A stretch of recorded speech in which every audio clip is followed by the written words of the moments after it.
Hi friends, ഇന്ന് നമുക്ക് ഗോതമ്പ് പൊടി കൊണ്ട് ഈസിയായിട്ട് തയ്യാറാക്കിയെടുക്കാൻ പറ്റിയ നല്ല ടേസ്റ്റി ആയിട്ടുള്ള ബ്രേക്ക്ഫാസ്റ്റിൻ്റെ റെസിപ്പി നോക്കാം. അതിനായി ഞാനിവിടെ ഒരു ബൗളിലേക്ക് 1 കപ്പ് ഗോതമ്പ് പൊടി ചേർത്ത് കൊടുക്കുന്നുണ്ട്.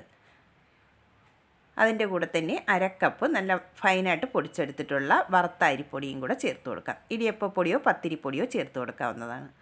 അതിലേക്ക് ഇനി ആവശ്യമായിട്ടുള്ള ഉപ്പും കൂടെ ചേർത്തതിന് ശേഷം നന്നായിട്ട് എല്ലാം കൂടെ ഒന്ന് മിക്സ് ചെയ്തിട്ട് എടുക്കാം. ഇനി അതിലേക്ക് ഒരു ചെറിയ ക്യാരറ്റ് ചെറുതായിട്ടൊന്ന് ഗ്രേറ്റ് ചെയ്തെടുത്തിട്ടുണ്ട്, അത് ചേർത്ത് കൊടുക്കാം. അതിൻ്റെ കൂടെ തന്നെ ഒരു സവാളയുടെ 1/4 ഭാഗം ചെറുതായിട്ടൊന്ന് കട്ട് ചെയ്തെടുത്തിട്ടുണ്ട്, അതും കൂടെ ചേർത്ത് കൊടുക്കാം. കുറച്ച് മല്ലിയില കട്ട് ചെയ്തതും കൂടെ ചേർത്ത് കൊടുക്കുന്നുണ്ട്. ഒരു പച്ചമുളക് ചെറുതായിട്ടൊന്ന് കട്ട് ചെയ്തെടുത്തിട്ടുണ്ട്, അതും കൂടെ ചേർത്ത് കൊടുക്കാം. ഇനി അതിലേക്ക് നമുക്ക് കുറച്ച് വീതം വെള്ളമൊഴിച്ച് ബാറ്റർ ഒന്ന് റെഡിയാക്കിയിട്ട് എടുക്കാം.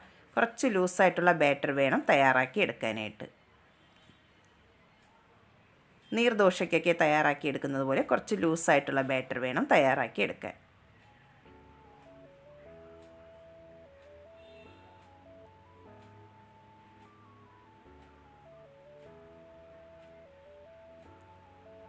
ബാറ്റർ ഇവിടെ റെഡിയാക്കി എടുത്തിട്ടുണ്ട്. ഈ കൺസിസ്റ്റൻസിയിൽ വേണം ബാറ്റർ ഒന്ന് റെഡിയാക്കി എടുക്കാനായിട്ട്. ടോട്ടൽ ഞാനിവിടെ 3 കപ്പ് വെള്ളമാണ് ഇതിലേക്ക് ഒഴിച്ചു കൊടുത്തിട്ടുള്ളത്. ബാറ്റർ റെഡിയാക്കി എടുത്തിട്ടുണ്ട്. ഇനി നമുക്ക് ഇത് റെഡിയാക്കുന്നത് എങ്ങനെയാണെന്ന് നോക്കാം. ഒരു പാൻ സ്റ്റൗവിലേക്ക് വെച്ച് നന്നായിട്ട് ചൂടായി വന്നതിന് ശേഷം കുറച്ച് ഓയിലൊന്ന് അതിലേക്ക് ബ്രഷ് ചെയ്ത് കൊടുക്കാം. പാൻ നല്ല ചൂട് വേണം, അതിന് ശേഷം വേണം മാവ് ഒഴിച്ചു കൊടുക്കാനായിട്ട്.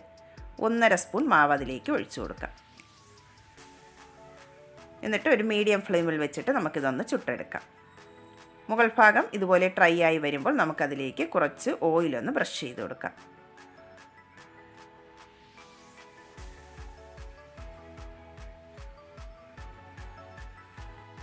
ദോശയുടെ നന്നായിട്ട് ഇനി ഒന്ന് കുക്കായി വന്നിട്ടുണ്ട്. നമുക്കിനി പ്ലേറ്റിലേക്ക് മാറ്റി കൊടുക്കാം. ബാക്കിയുള്ള ദോശയും നമുക്കിതുപോലെ ഒന്ന് റെഡിയാക്കിയിട്ട് എടുക്കാം. വളരെ ഈസി ആയിട്ട് തന്നെ നമുക്കിത് തയ്യാറാക്കി എടുക്കാൻ പറ്റും. അതുപോലെ നല്ല ടേസ്റ്റുമാണ്. ഇതിന് പ്രത്യേകിച്ച് കറികളുടെയൊന്നും ആവശ്യമില്ല. എല്ലാവരും ഒന്ന് ട്രൈ ചെയ്ത് നോക്കണം. ഇഷ്ടമാകുന്നെങ്കിൽ ഒന്ന് ലൈക്ക് ചെയ്യാനും സബ്സ്ക്രൈബ് ചെയ്ത് സപ്പോർട്ട് ചെയ്യാനും